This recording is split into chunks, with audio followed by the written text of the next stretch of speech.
I find Chicago's architecture to be one of the most fascinating things about the city, which I'm sure isn't a unique opinion. Sometimes I like to get a little crazy on a Thursday night, put on my favorite pajamas, open up Wikipedia, and read about Chicago's buildings. One night while I was doing this, I noticed one name that kept popping up basically everywhere. The name was Skidmore, Owings, and Merrill, or SOM for short, which is an architecture firm. The more I read about them, the more I realized, oh, this firm based here in Chicago is basically the Taylor Swift of architecture firms. Some works you may have heard of: the Burj Khalifa in Dubai, otherwise known as the tallest building in the world, the new World Trade Center building in New York, and the list keeps going.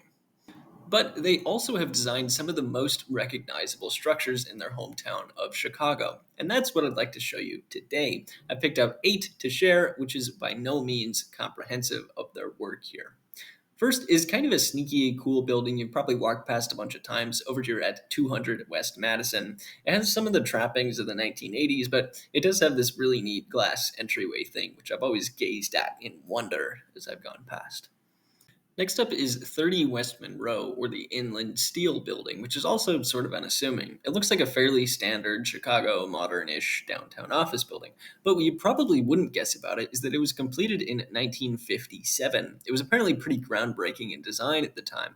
It's got some pretty slick stainless steel, and one side of it has no windows whatsoever. In other buildings around town, this can come across as creepy, but this building does it with style. Now we can head over to 69 West Washington, which is a government building. This one sort of blends into the surroundings, but when you really take a look at it, the design is really interesting. It was built in the 60s and has the nice beige patina of an old computer.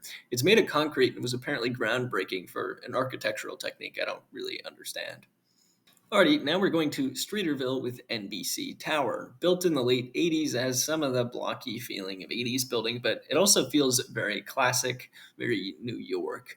Not much to say about this one, but I'm a fan. Now let's get into the ones you've actually heard about. First up, the Trump International Hotel and Tower. You've probably seen this one around, especially with the very large branding on the front.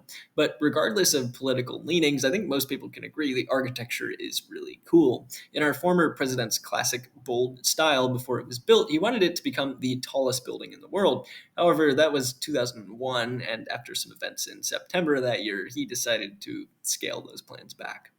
Next, SOM designed the master plan for Millennium Park, which you most likely have heard of, home of the bean, and also the weird fountain things, and the Pritzker Pavilion, which is a monument to weird ways of bending steel. And if you hadn't heard of those last two, you've probably heard of these next two. First up, the John Hancock Center, which is iconic, although it's not technically the John Hancock Center anymore, but who's going to say, hey guys, let's all go over to 875 North Michigan? I also learned there's a really interesting little spiral parking ramp. Pretty cool. And finally, Skidmore, Owings, and Merrill designed the Willis Tower. Everyone knows this one, and some people call it the Sears Tower, but who really cares? As long as they don't make us call it 233 South Wacker Drive. For about 25 years, it was the tallest building in the world, which is pretty cool.